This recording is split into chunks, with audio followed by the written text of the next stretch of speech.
Why are women filing for divorce so much more than men now? I should be able to walk away at least with $1 million I walked into it with. But that's not the way it works in most states. I don't have a boyfriend, I don't have a baby, I don't have a house, I don't have a marriage. Have you guys noticed that most married men aren't actually happy? That's because men are sacrificial beings. They endure the pain and suffering for their family. I've had my husband blocked on TikTok for years because, like I said before, my activity on the internet is none of his business. We were talking about, how so many married women are cheating on their husbands. My desire today is no longer there anymore. Like, how is it? What is even appealing in marriage for men today anyway? It's a contract with no benefits. Kindly subscribe to the channel as it further supports us in our work. Thank you. I don't know when we're finally going to realize that men in their 40s are not to be messed around with. I mean, he can absolutely admire a woman, but when that woman takes him for granted, that man is going to be gone. Because trust me, he's already experienced a one-sided relationship where his love and affection was never appreciated. So when he starts to see signs of this, he is just done. No warning, no explanation, he is just gone. So I saw this trend on TikTok, and it was this girl saying, why don't men want to get married? Men would stitch it. And all the reasons they gave were hunky-dory, all of them. But here's one thing, okay? If there's one thing I've learned in business, which you should treat your marriage like a business, aka get a prenuptial agreement. That's the least you could do. But never sign a contract with somebody who benefits from breaking that contract. If men had, or if there were laws in place that insured men financially, anything, like after the divorce, kind of like how women are insured, things would be a lot different. Thank you. Never sign a contract with someone who benefits from breaking the contract. The best summary ever.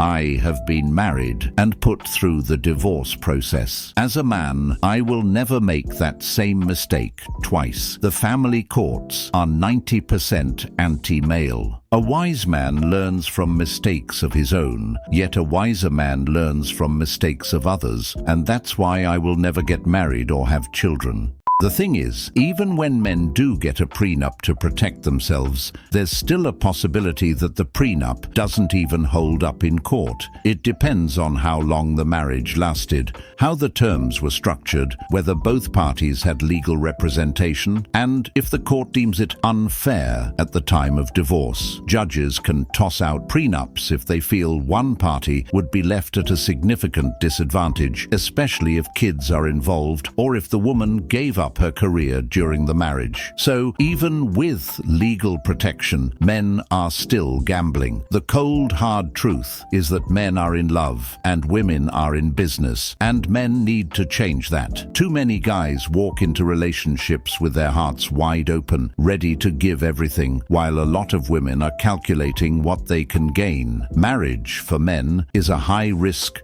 low-reward gamble, and until men start approaching relationships with the same strategy and caution that many women do, they'll keep getting played. Stay vigilant. You work hard all day, and then you get home to an ungrateful partner who is constantly asking you to do more and more around the house. Men, don't get married. It's not worth it. If women can get pregnant once in the space of 9 months, once, but men can impregnate many women in the space of 9 months, shouldn't birth control be for men and not women? Suspicious behavior. Are you stupid? Why do married women cheat? They didn't marry the person they truly wanted to marry. The biological clock hit them, and they married who was available at the time. And they might have had an ex that they idolized. They might have had something else. They didn't marry correctly. They didn't choose the person that they wanted to marry. They chose the person who wanted to marry them. This is true, and it happens when these women hit the wall, when their looks start to fade, and the attention they once effortlessly got begins to disappear. At that point, they're no longer picking from from the top shelf. They're settling and taking whatever man is available. But deep down, they still crave the man they couldn't lock down in their prime. The one who had options, who didn't chase them, who wasn't easy to control. That's why so many married women end up cheating on their husbands. They may have secured a stable guy, someone who provides and sticks around, but he's not the one they truly wanted. He's just the one who was there when reality set in. So even in marriage, they're still fantasizing about someone else. They chase emotional validation, excitement, or that spark they feel is missing, because the marriage wasn't built on love. It was built on timing and convenience. Do you know that women leave men 80% of the time? And if they're college educated, it's 90%. The statistic you just saw is 100% true.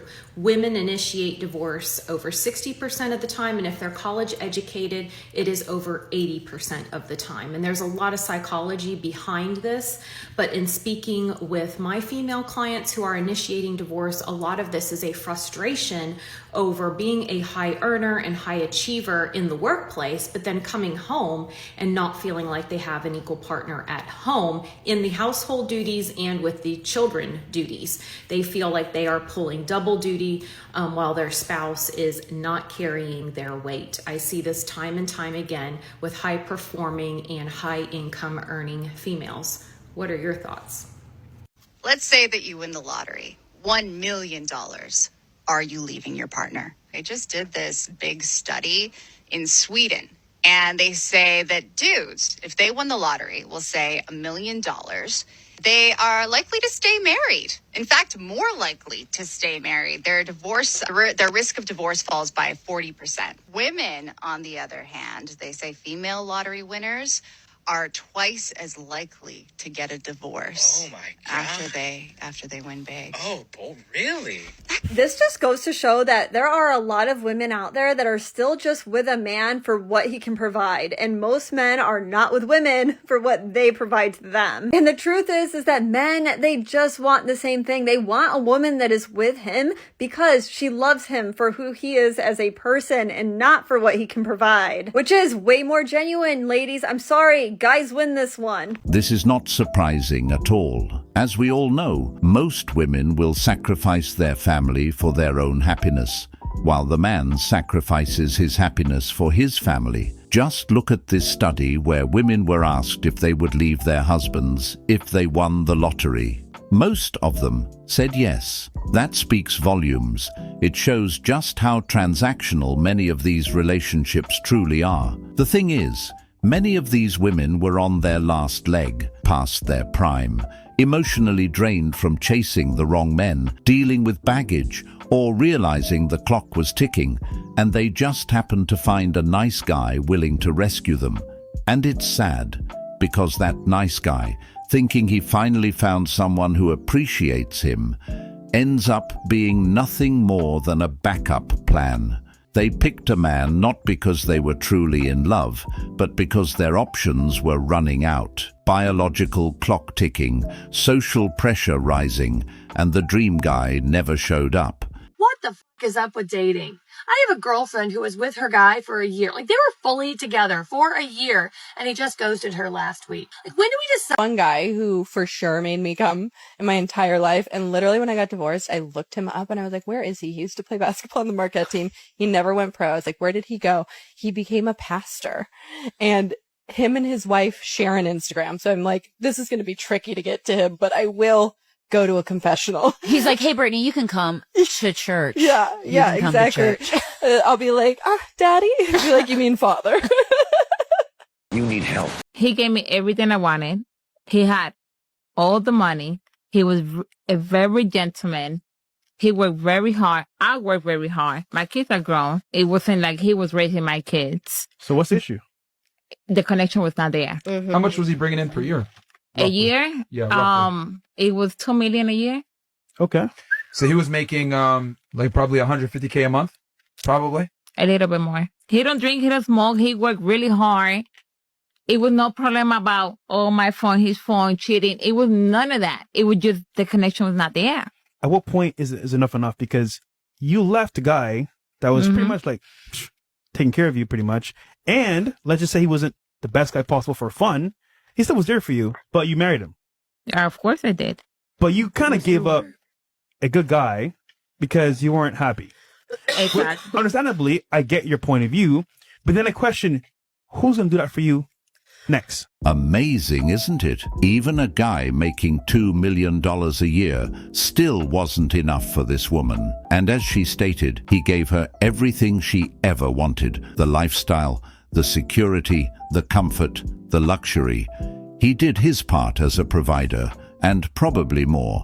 But a reason for destroying the relationship? The connection wasn't there. Was it not also not there while he was providing, while he was giving, while he was sacrificing his time, energy, and probably his peace, just to make sure she had the life she dreamed of? Funny how the connection only seems to matter once she's secured the benefits. The truth is that so-called connection is often code for excitement, validation, or drama, things she probably associated with the guys who didn't treat her half as well. What this really shows is that no matter how much a man provides, sacrifices, or gives, if she's not emotionally invested, nothing will ever be enough. You could move mountains, but if she's chasing a feeling or an idealized fantasy in her head, she'll still find a reason to leave. No, because, like, how do you expect me to be submissive to you if you don't have any money? What am I submitting to? Poverty? And you really think that type of attitude is going to attract a man with money? It doesn't matter if he has a lot of money or no money. A man does not want to be objectified based on his wallet, and he doesn't want to be used for his money either. It's really that simple. And I don't know why it's so hard for toxic women to understand, but this is why a lot of men don't want to date anymore. And who could blame them? Finally have fun on your date. Well, this is starting out nicely. A friend wishing another friend a good time on their date. I hope they fucking hate each other so badly. Oh my god. Oh dear. It seems like someone's true colors are coming out. I cannot afford to lose my only single friend. It's so nice to see women supporting other women, isn't it? Like, seriously, this date needs to go bad, or I'm going to be really, really upset. I hope this was a skit, because if it's not, I would say that someone could definitely do better in the friend department than to have someone that would say one thing to their face and another thing completely different behind their back and then post it on social media of all things. But if it is a skit, it actually is an excellent example of how oftentimes it is some single women that really want to seem to keep other women single because they don't want to be the only ones left unmatched. And it is really unfortunate that many of us out there have had friends like this in the past that would rather have someone to keep them company in their own misery than to see someone actually be happy. Misery sure does love company. Instead of being genuinely happy for her friend going on a date and possibly finding a good man, a potential husband, she's sitting there hoping the date goes badly. Not because the guy's a bad person, not because she wants to protect her friend, but simply because she doesn't want to lose her single friend. Why? Because she herself is still single, and misery doesn't like being alone. When I say women are each other's biggest enemy, this is exactly what I mean. A lot of women will claim to support each other, to uplift one another, but behind closed doors, there's jealousy, competition, and subtle sabotage. Some women would rather watch their friends stay stuck in the same lonely cycle, just so they don't have to feel left behind. That fake support turns real cold the moment one friend starts leveling up in life, especially in love. This is the kind of behavior that exposes the truth behind all the girl power talk. It's all good until one of them gets what the rest are still chasing. In general, good men are steady and consistent and predictable. It's why, as women, we think you're boring. As women, in general, we like chaos and drama and disruption of routine. That's what makes us feel alive and engaged in life, because we want to do what we want to do. Structure holds us accountable, and we don't want accountability. So we want to do what we want to do when we want to do it and thrive on that instability, because, again, it makes us feel engaged and alive. Ergo, why we are attracted to bad boys. Because they're chaotic and we think that's exciting and it adds drama and passion to our lives. One thing I will never understand is girls having to give their boyfriends a timeline of when they need to propose or else they'll leave. I have known and heard of so many stories of girls being like, yeah, I told him that if he doesn't propose by the end of this year, I'm breaking up with him. If he doesn't propose by next month, I'm breaking up with him. My thing is they should want to propose to you. They should want to marry you. There shouldn't have to be like a deadline on it.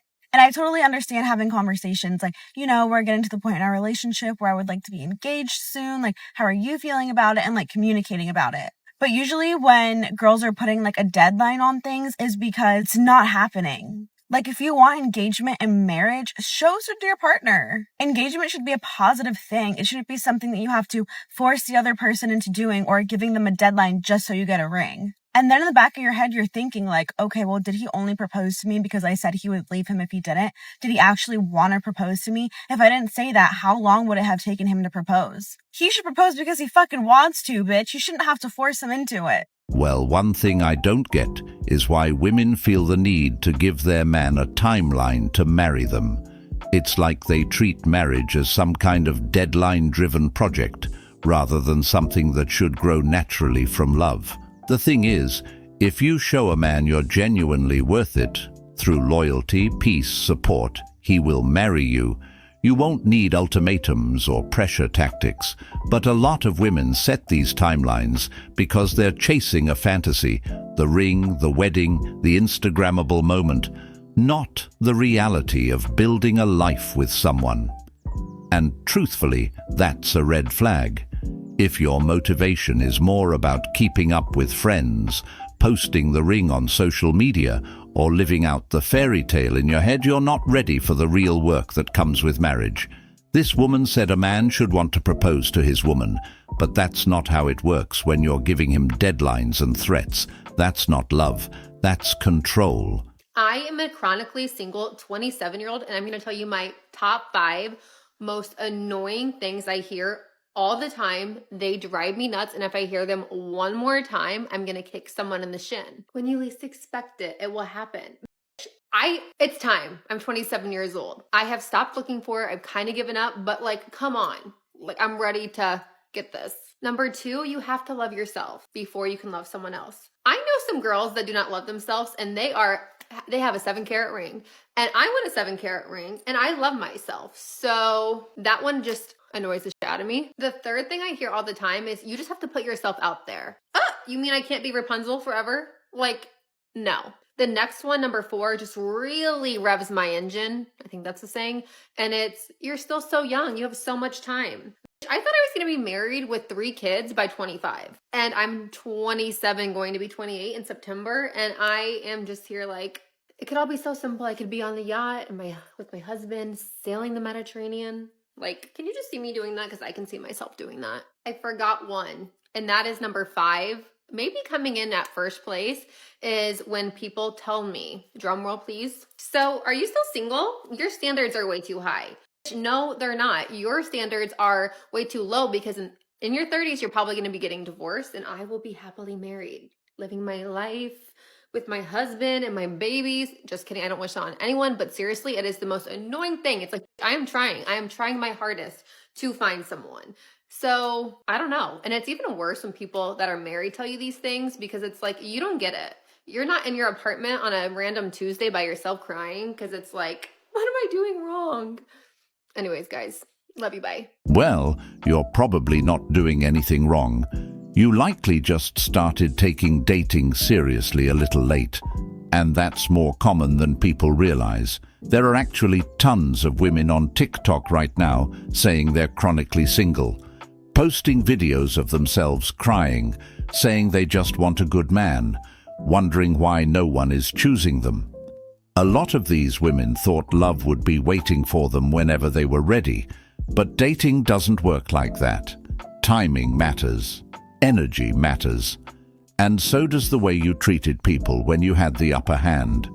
That's why so many are now waking up in their 30s or 40s, realizing that the dating game isn't as easy as it once was, and that options shrink fast when you're no longer the one being chased. So yeah, you're probably not doing anything wrong now.